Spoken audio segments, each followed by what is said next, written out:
Hey, salut tout le monde et bienvenue au Prof d'ECR t'explique. On en est à notre troisième capsule sur la thématique religion et alimentation. Aujourd'hui, on parle de jeûne et d'abstinence alimentaire. On part ça maintenant.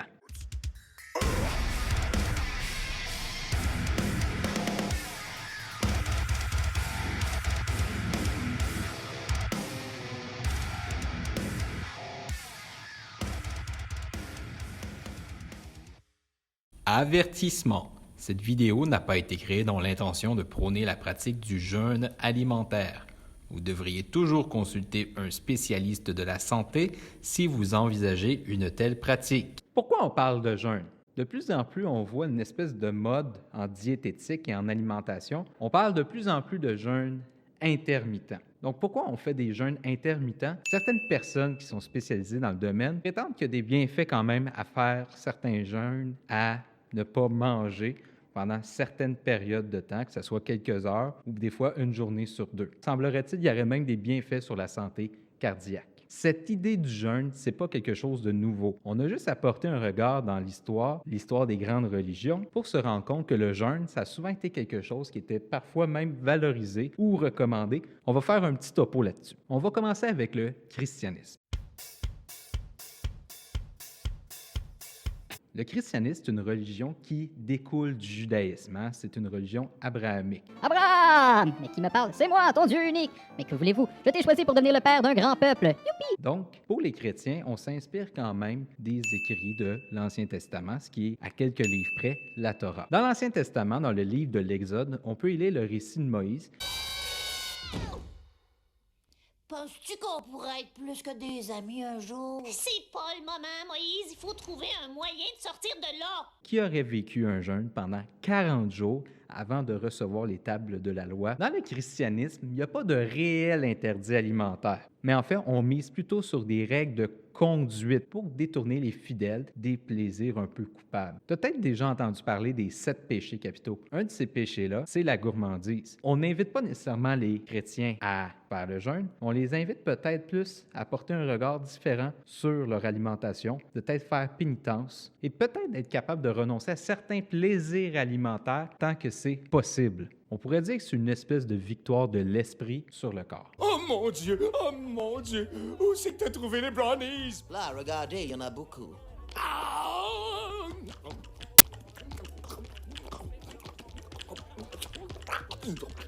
Oh man! Bien, ça c'est un brave type. On peut le voir aussi comme une espèce de vertu morale et purificatrice. Donc, on se libère notre corps, on purifie notre corps à travers le jeûne. Peut-être que tu as déjà entendu ta grand-mère ou ton arrière-grand-mère te dire « Dans mon temps, on ne mangeait pas de viande rouge le vendredi. » C'est parce que dans le christianisme, il y a certaines journées qu'on considère comme plus importantes ou qui ont une signification religieuse. Par exemple, le vendredi, Jésus serait mort sur la croix. Donc, on ne mange pas de viande rouge le vendredi. Le carême, c'est aussi une période qu'on pourrait qualifier de pseudo-jeûne. Le carême, c'est une période de 40 jours qui fait une alternance entre des journées maigres et des journées de jeûne. Ce 40 jours-là, c'est les 40 jours avant Pâques. Mais juste avant le carême, il y a le Mardi Gras. Le Mardi Gras, c'est une espèce de grosse fête qu'on se fait, qu'on mange à la tonne, dans le but de se faire un peu des réserves avant le carême. L'islam maintenant.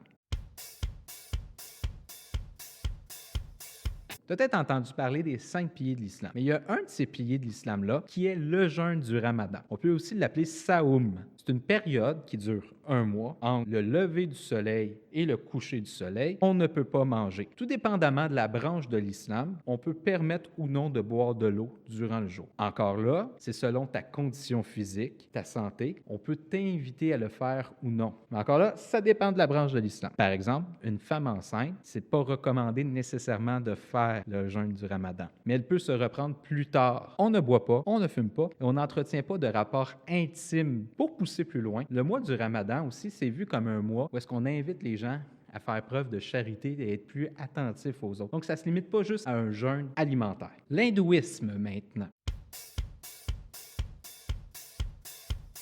Dans l'hindouisme, c'est valorisé quand même de faire des jeûnes, même si ce n'est pas obligatoire le jeûne a une fonction d'acte moral et spirituel dans le but de purifier son corps. Somme toute, il y a plusieurs périodes de jeûne par année qui sont valorisées dans l'hindouisme. En fait, à tous les 11 du mois, il y a une période qu'on appelle Ekadashi qui représente le moment où est-ce qu'il y a une lune ascendante et descendante. Pendant cette période-là, on pratique le jeûne. Donc, chez les moines bouddhistes, la rigueur est de mise. Les moines suivent un horaire très strict. En fait, on se lève à 4 heures du matin, de 5 heures à 6 heures, on médite, et à 7h30, on déjeune de façon, disons, légère. S'ensuit d'autres méditations en avant-midi, et le dernier repas de ta journée est à midi. En fait, en après-midi, dépassé midi, tu ne peux pas manger. De midi jusqu'à 7 heures le lendemain matin, tu ne manges pas. Pour aller un petit peu plus loin, on peut voir le jeûne aussi à travers des fins politiques, ce qu'on appelle des grèves de la faim. Les grèves de la faim, ce n'est pas nécessairement un rapport religieux, mais ça demeure intéressant parce que c'est un phénomène qui a été souvent vu dans les dernières années. Oh, mais penses-tu pouvoir faire une grève de la faim? Tu manges en te brossant les dents. Tu manges une énorme saucisse en ce moment. Puis, je suis capable d'arrêter, puis je vais arrêter. Puis ma grève de la faim va commencer tout de suite. Oh, Un des cas les plus célèbres de grève de la faim, c'est Mahatma Gandhi. En fait, Mahatma Gandhi, lui, il a vécu en Inde et toute sa vie, il a lutté contre les inégalités sociales entre les groupes religieux, mais aussi les groupes politiques. Et alors que l'Inde subissait une révolte violente entre les divers groupes religieux, Mahatma Gandhi, qui était respecté par ces divers groupes religieux-là, s'est placé au milieu de cette escarmouche-là et il a décrété qu'il allait faire un jeûne tant et si longtemps que ce conflit-là n'allait pas être réglé. Il a jeûné comme ça pendant 21 jours. Donc 21 jours à ne boire que de l'eau avec un peu de citron à l'intérieur, c'est tout. Mahatma Gandhi, en fait, il a été un fervent adepte du jeûne par d'abord conviction religieuse, mais aussi d'un point de vue spirituel pour se libérer des contraintes de son propre corps. Dans les cas les plus récents de grève de la faim, on peut penser au bloguiste saoudien Raif Badawi. Raif Badawi a été enfermé et condamné à 1000 coups de fouet pour avoir critiqué ce système-là. Au cours de sa détention dans les dernières années, Raif Badawi a fait plusieurs grèves de la faim. La dernière connue à ce jour est celle qui aurait entamé en décembre 2019 et qui aurait duré quelques jours. Sa femme et ses enfants ont dû quitter l'Arabie Saoudite suite à ces événements-là et ils se sont installés près de chez nous, à Sherbrooke. Mais merci beaucoup d'avoir écouté, j'espère que ça t'a plu. N'oublie pas d'aller écouter les prochaines capsules sur alimentation et religion et le prochain thème, végétarisme et religion, un thème que j'affectionne quand même beaucoup. Sur ce, bonne journée. Bye.